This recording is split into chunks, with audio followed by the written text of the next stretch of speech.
सांगवान। आज का वीडियो शुरू करने से पहले आप सब अपने सीने पर हाथ रखकर इस बात की तस्दीक कर लीजिए, इस बात को सुनिश्चित कर लीजिए कि आपके सीने के भीतर दिल है, और यदि दिल है तो क्या वह धड़क रहा है। आप सोच रहे होंगे कि ये कैसा प्रश्न है कि आपके सीने के भीतर, आप पहले इस बात की तस्दीक करिए कि आपके भीतर दिल है या नहीं।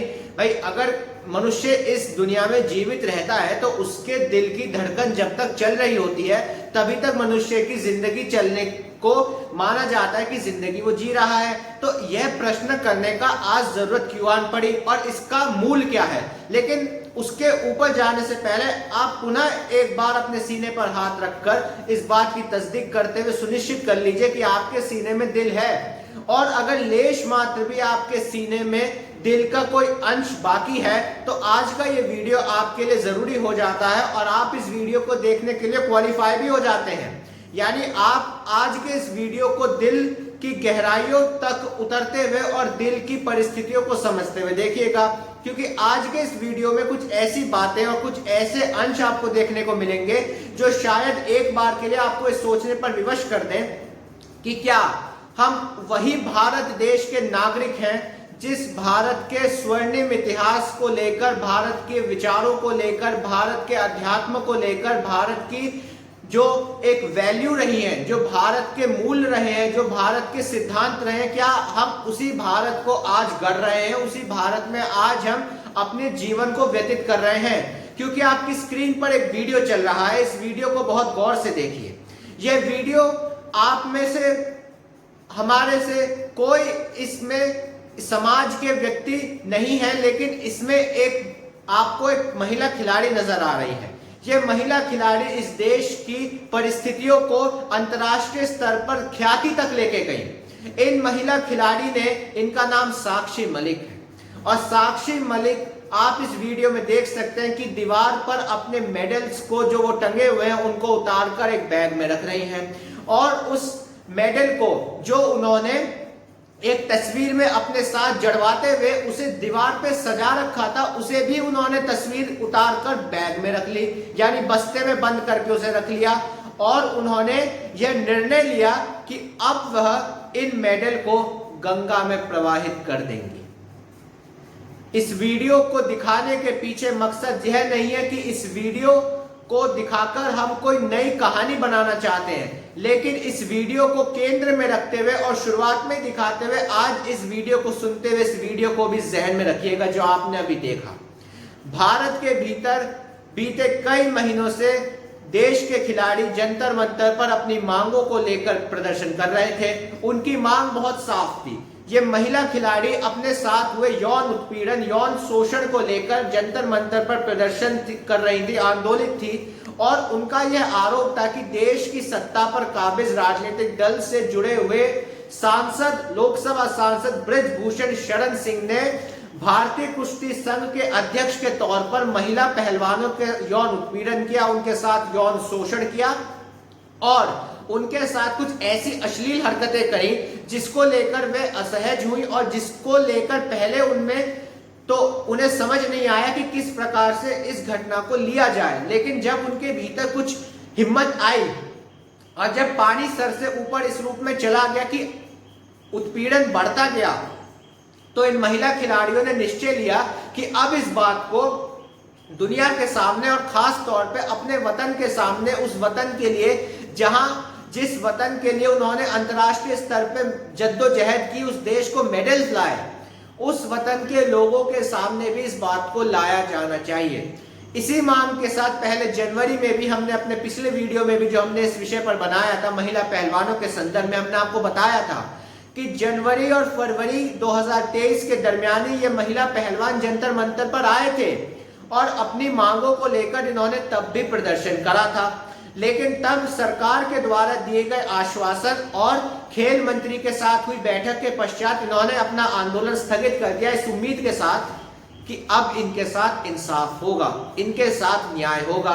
लेकिन समय बीतता गया, घंटे मिनट बीतते गए, घंटे हफ्ते में बदले, हफ्ते दिनों में बदले, दिनों और महीना बदलते हुए ये समय इस रूप में 360 डिग्री परिस्थितियां घूम गई कि इंसाफ तो छोड़िए, कार्रवाई तक नहीं हुई।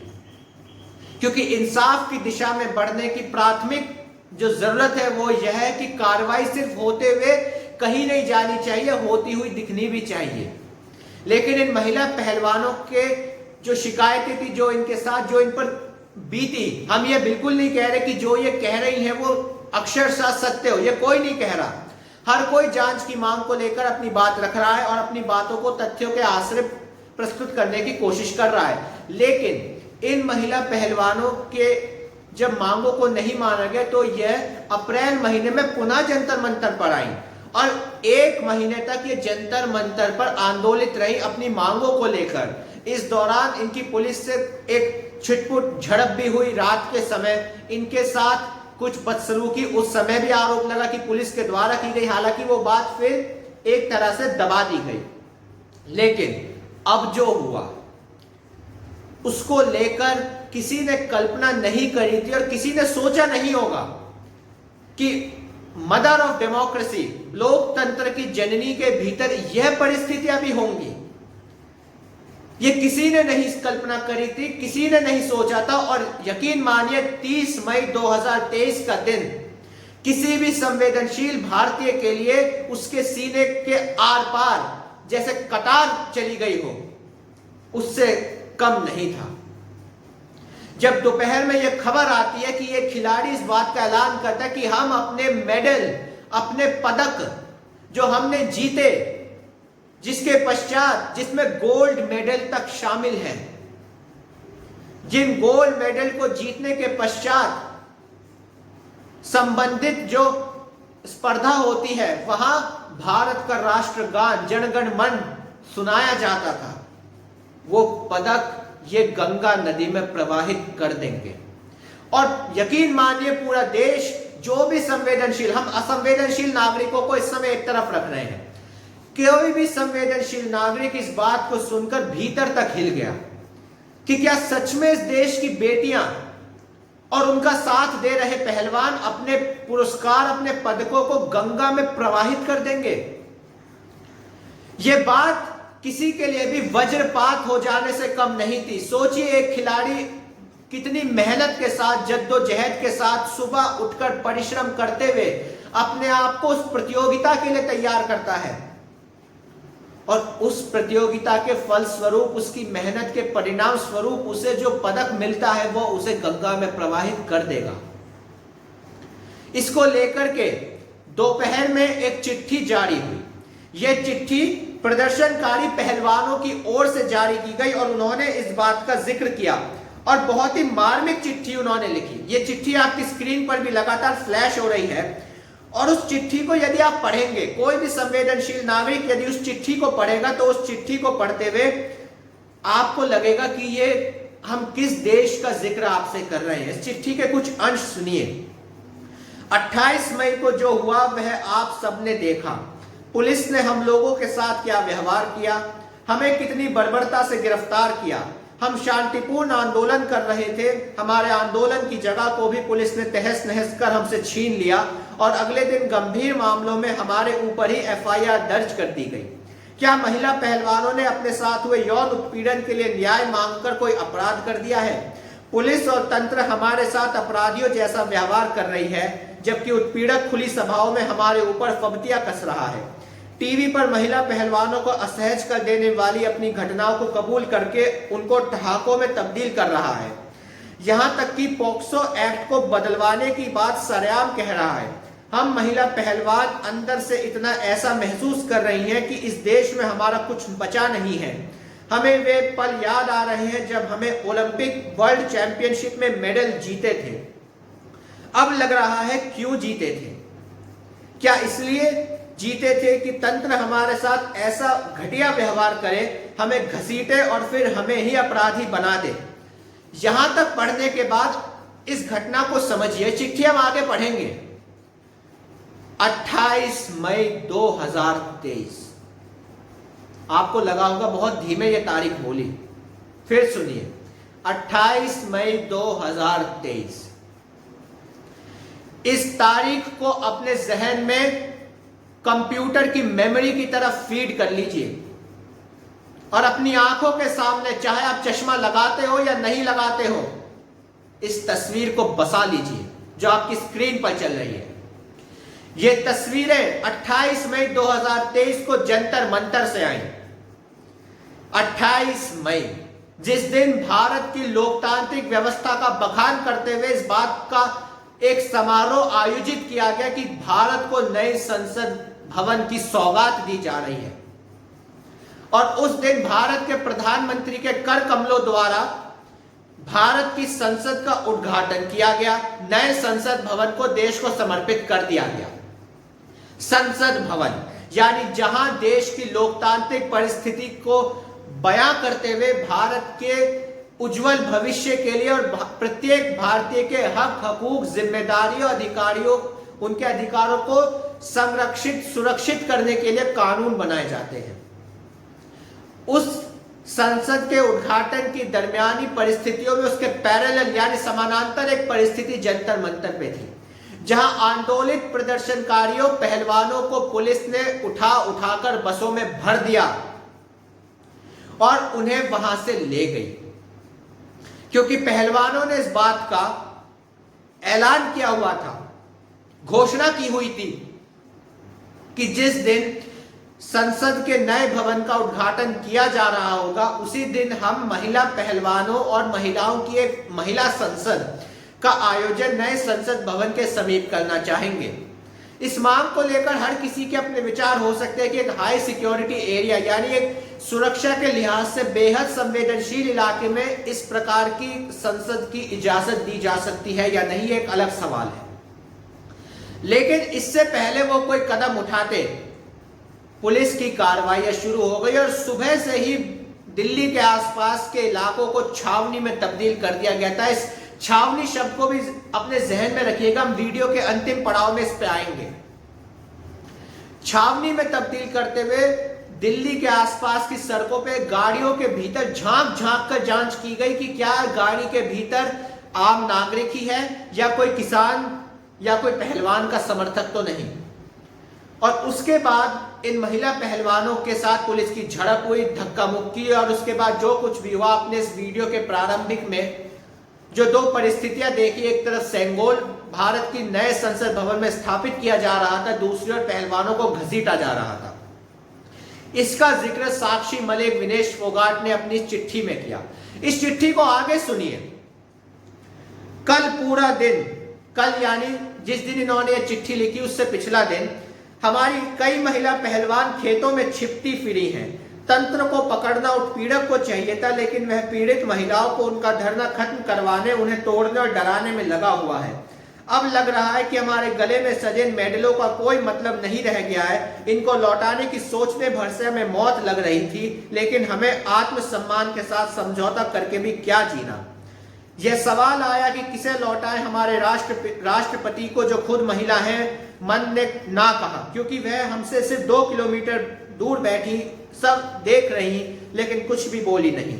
हमारे प्रधानमंत्री को जो हमें घर की बेटियां बताते थे, मन नहीं माना, क्योंकि उन्होंने एक बार भी अपने घर की बेटियों की सुध बुध नहीं ली, बल्कि नई संसद के उद्घाटन में हमारे उत्पीड़क को बुलाया और वह तेज सफेदी वाली चमकदार कपड़ों में फोटो खिंचवा रहा था। उसकी सफेदी हमें चुभ रही थी, मानो कह रही हो कि मैं ही तंत्र हूं। इस चमकदार तंत्र में हमारी जगह कहां है? भारत की बेटियों की जगह कहां है? क्या हम सिर्फ नारे बनाकर या सत्ता में आने भर का एजेंडा बनकर रह गई हैं? इस बात पे गौर कीजिए। अब इस बात को फिर समझिए। जहां तंत्र का जिक्र है, जो लोग इस बात का उल्लेख करते हैं कि आपको भारत की संस्थाओं पे भरोसा नहीं है, आज तो देश की बेटियां भी भरोसा नहीं कर पा रही। उस तंत्र का बखान किस रूप में किया जाए, कहां तक किया जाए? क्या करे ये देश उस तंत्र का जो न्याय तक को सुनिश्चित नहीं करवा पा रहा है? न्याय के संदर्भ में कहा जाता है कि दुनिया के किसी भी कोने में अगर अन्याय हो रहा है तो वो बाकी कोनों में हो रहे न्याय पर भी भारी है। अन्याय को लेकर यह दुनिया की वैश्विक परिभाषा है, लेकिन भारत के भीतर की संवैधानिक संस्था न्याय को ही सुनिश्चित नहीं कर पा रही। इस देश की त्रासदी और क्या हो सकती है, इस बात को हर संवेदनशील नागरिक ने कल महसूस करा जब यह खबर आई कि वो मेडल खिलाड़ियों द्वारा गंगा नदी में प्रवाहित कर दिया जाएंगे। इस चिट्ठी को अब आगे सुनिए। ये मेडल अब हमें नहीं चाहिए, क्योंकि इन्हें पहनाकर हमें मुखौटा बनाकर सिर्फ अपना प्रचार करता है ये तेजी सफेदी वाला तंत्र, और फिर हमारा शोषण करता है। हम उस शोषण के खिलाफ बोले तो हमें जेल में डालने की तैयारी कर लेता है। इन मेडलों को हम गंगा में बहाने जा रहे हैं, क्योंकि वह गंगा माँ है। जितना पवित्र हम गंगा को मानते हैं, उतनी पवित्रता से हमने मेहनत कर इन मेडलों को हासिल किया था। ये मेडल हमारे देश के लिए ही पवित्र है, और हमारे मेडल को रखने की सही जगह पवित्र माँ गंगा ही हो सकती है, ना कि हमें मुखौटा बना फायदा लेने के बाद हमारा उत्पीड़क के साथ खड़ा हो जाने वाला हमारा अपवित्र तंत्र। मेडल हमारी जान है, हमारी आत्मा है। इनके गंगा में बह जाने के बाद हमारे जीने का भी कोई मतलब नहीं रह जाएगा। इसलिए हम मेडल अपने, हमारी जान है, हमारी आत्मा है, इसलिए हम इंडिया गेट पर आमरण अनशन पर बैठ जाएंगे। इंडिया गेट हमारे उन शहीदों की जगह है जिन्होंने देश के लिए अपनी देह त्याग दी। हम उनके जीतने पवित्र तो नहीं हैं, लेकिन अंतर्राष्ट्रीय स्तर पर खेलते वक्त हमारी भावना भी उन सैनिकों जैसी ही थी। अपवित्र तंत्र अपना काम कर रहा है और हम अपना काम कर रहे हैं। हम लोगों को सोचना होगा कि वह अपनी बेटियों के साथ खड़े हैं या देश की बेटियों का उत्पीड़न करने वाले उस तेज सफेदी वाले तंत्र के साथ। आज शाम 6 बजे हम हरिद्वार में अपने मेडल गंगा में प्रवाहित कर देंगे। इस महान देश के हम सदा आभारी रहेंगे। यह चिट्ठी कोई ऐसे ही नहीं लिखी गई।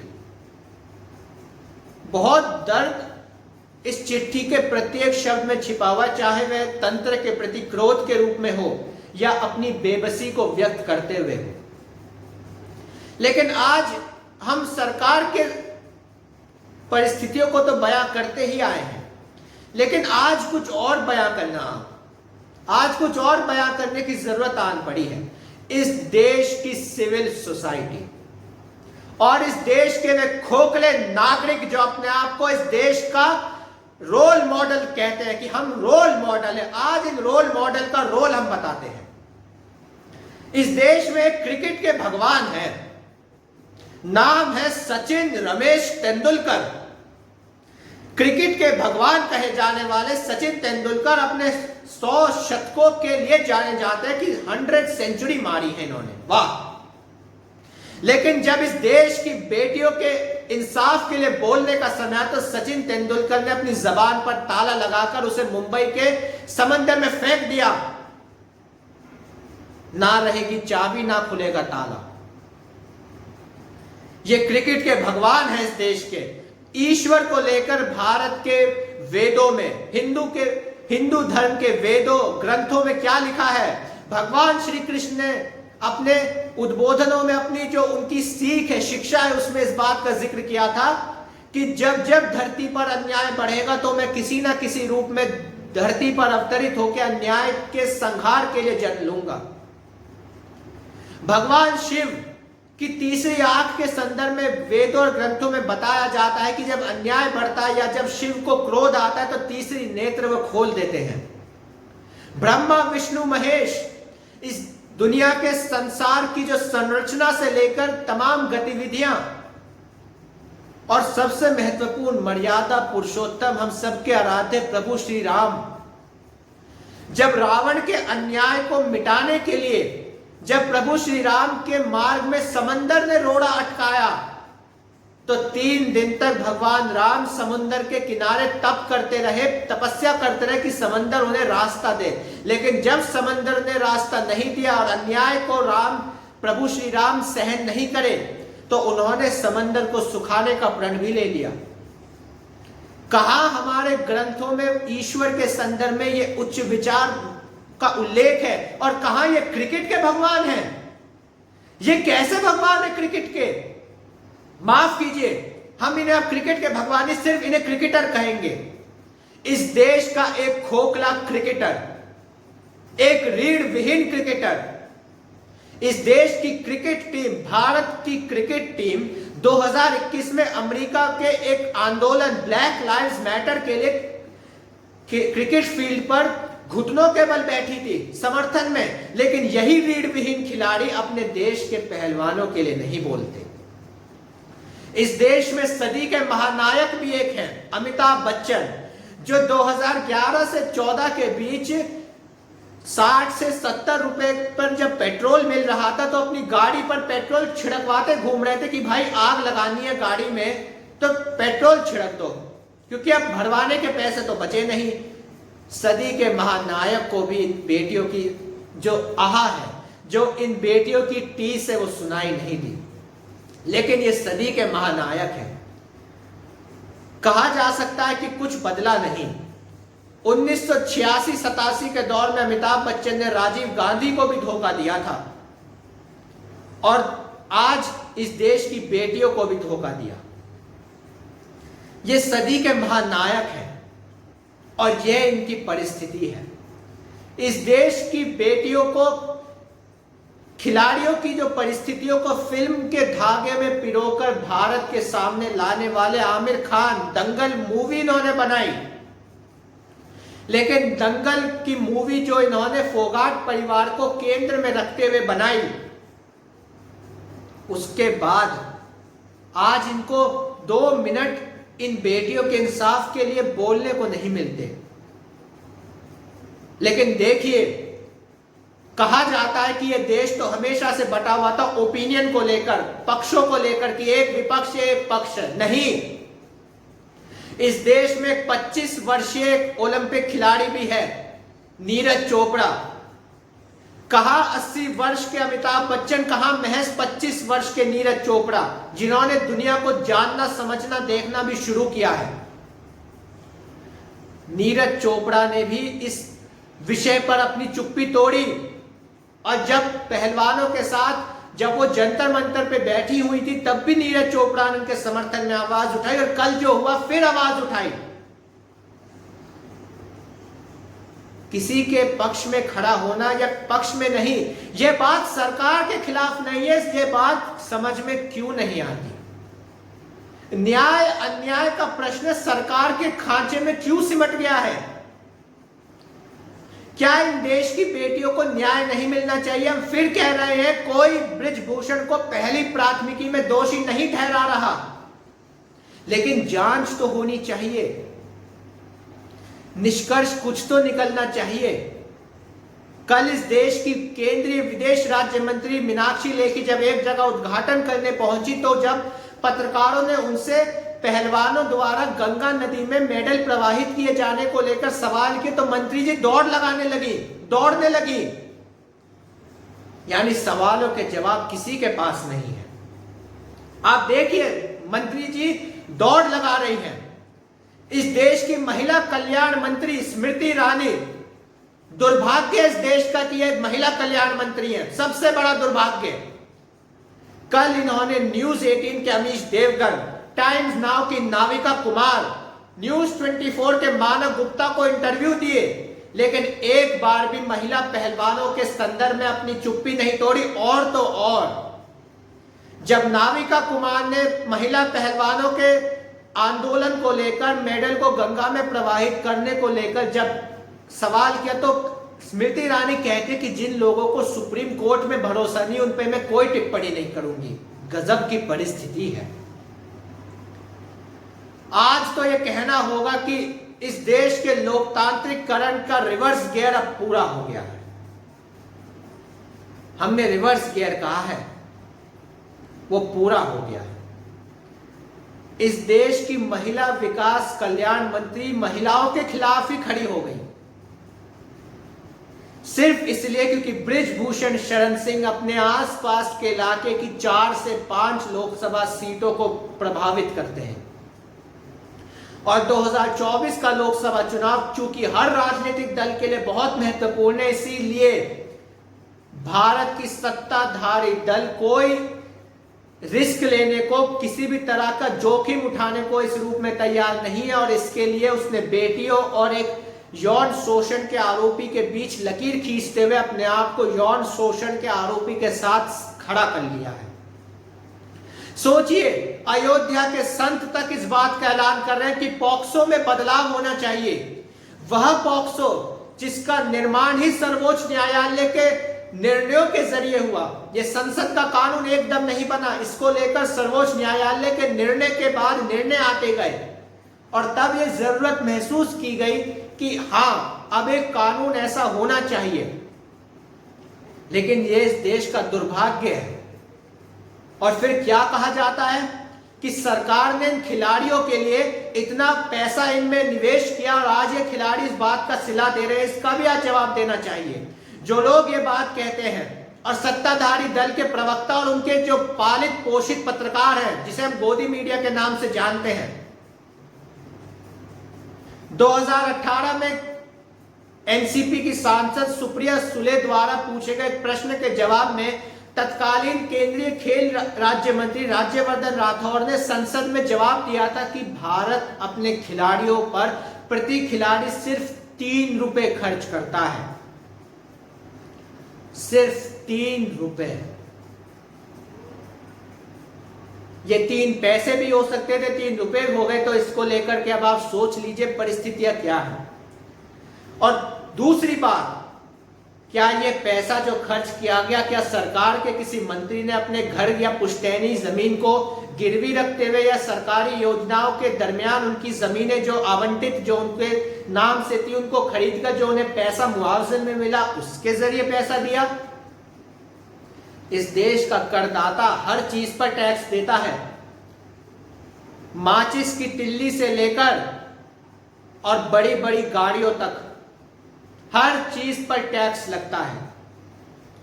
कोई नेता अपने घर से अपने पुश्तैनी जमीन से पैसा निकाल कर नहीं देता है। लेकिन ये इस देश का दुर्भाग्य है कि हम अब एक ऐसी परिस्थिति में जी रहे हैं जहां अन्याय अगर उसके खिलाफ कार्रवाई हो जाए तो बहुत अचरज होगा कि कार्रवाई हो रही है अन्याय के खिलाफ। इस बात को लेकर किसी को अचरज नहीं है कि कार्रवाई नहीं हो रही है। किसी के मन में अगर गलत फहमी हो, क्योंकि सबको पता था कार्रवाई नहीं होगी।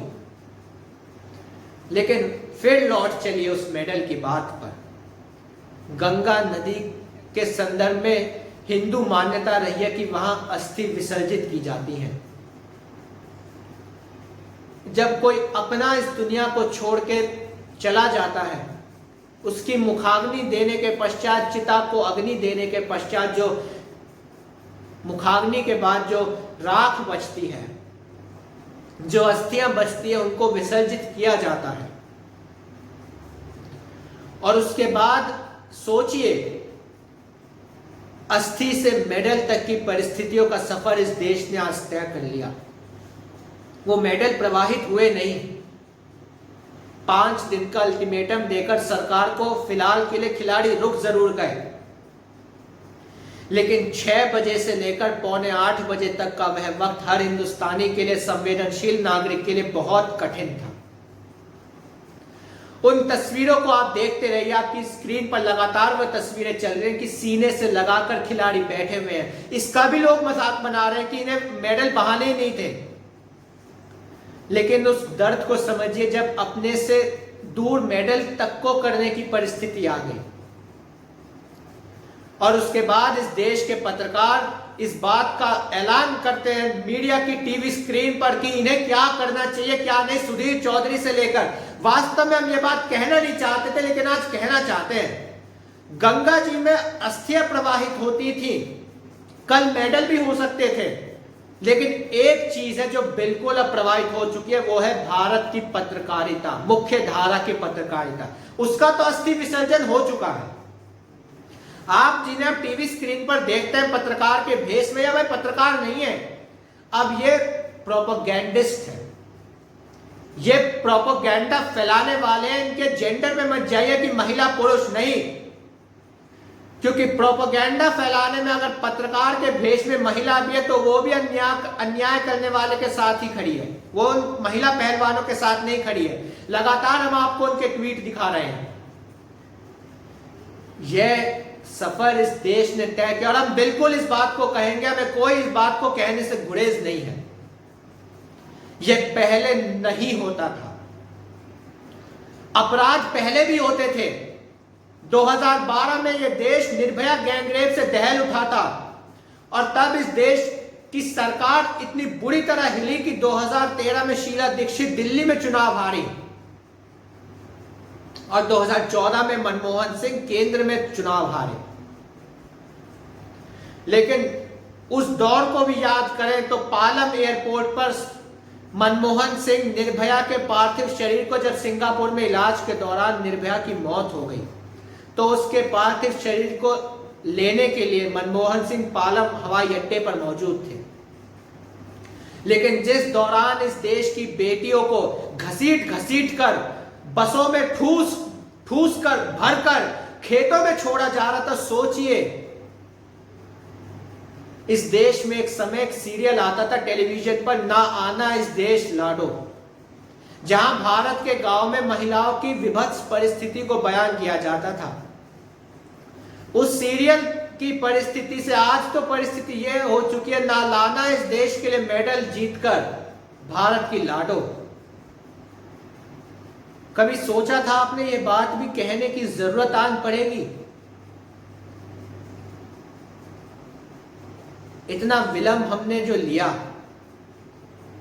क्योंकि क्या कहे, किस रूप में कहें?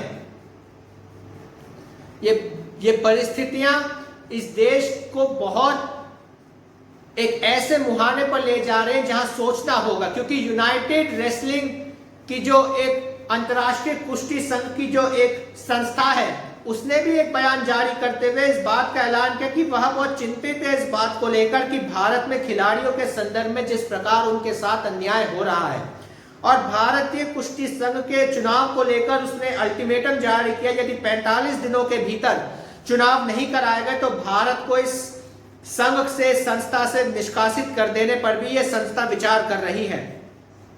यानी सोचिए, यूनाइटेड वर्ल्ड रेसलिंग तक भी भारत को अब चेतावनी दे रही है।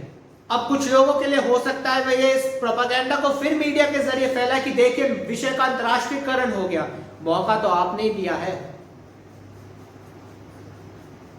हमने इस वीडियो के बीच में छावनी शब्द का जिक्र किया था और कहा था इसे अंत तक संभाल के रखिएगा।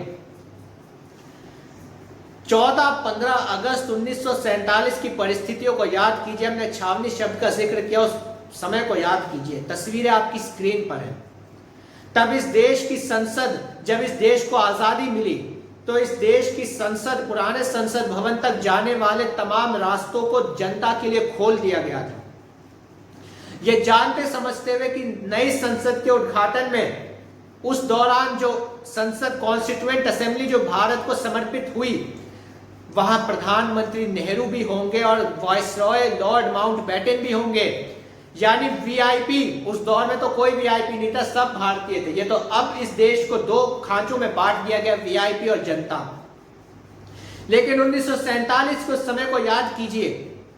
जनता का हुजूम देश की संसद की तरफ उम्मीदों के साथ बढ़ रहा था कि अब यह संसद भारत को भारतीयों के लिहाज से गढ़ेगी।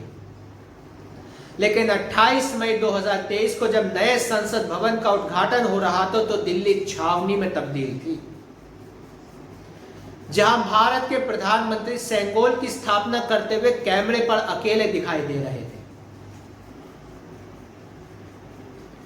1947 से 2023 तक, 14-15 अगस्त 1947 से 28 मई 2023 तक के सफर की परिस्थितियां काफी हैं अपने आप में इस चीज को बयां कर देने के लिए कि क्या इस देश की पहलवान बेटियों को इंसाफ मिलेगा। अब यह कहा जा सकता है कि नहीं मिलेगा, पहले भी कहा जा चुका था नहीं मिलेगा, और अब तो बिल्कुल तय हो गया नहीं मिलेगा, क्योंकि भारत ने अपने भीतर के उस न्यायिक बोध को त्याग दिया है और बटे हुए ओपिनियन के नाम पर भारत अब एक ऐसी परिस्थिति का रचनात्मक जो बुनियादें तैयार कर चुका है, एक ऐसी बुनियाद की रचना कर चुका है जहां अन्याय करने वाले के साथ हर कोई है और जिसके साथ अन्याय हुआ उसके साथ कोई नहीं है। इन्हीं शब्दों के साथ इस वीडियो का यही समापन करते हैं। पुनः मुलाकात होगी। समझ नहीं आता कि किन किन विषयों पर आने वाले समय में हमें विचार व्यक्त करने के लिए विवश होना पड़ेगा, क्योंकि ये ऐसे विषय होते हैं जिन पे बोलते हुए दिल भीतर से टूटता है कि हम मेडल को गंगा में प्रवाहित कर देंगे। पुनः मुलाकात होगी ऐसे ही किसी महत्वपूर्ण विषय के साथ। अपना बहुत ख्याल रखिए, स्वस्थ रहिए और अपने भीतर के नागरिक बोध को जगाए रखते हुए इस बात को याद रखिए कि आज इन बेटियों के साथ अन्याय हो रहा है तो आप नहीं बोल रहे हैं। कल को जब आपके साथ अन्याय होगा तो कोई और भी नहीं बोलेगा, और तब आप इस बात का ऐलान करते हुए तब आप उन बेटियों की जगह होंगे और सोच रहे होंगे तब उन बेटियों के लिए मैं नहीं खड़ा था, आज मेरे लिए कोई नहीं खड़ा है। क्योंकि जनता तालियां बजाती है, नागरिक समीक्षा करता है। पुनः मुलाकात होगी। नमस्कार।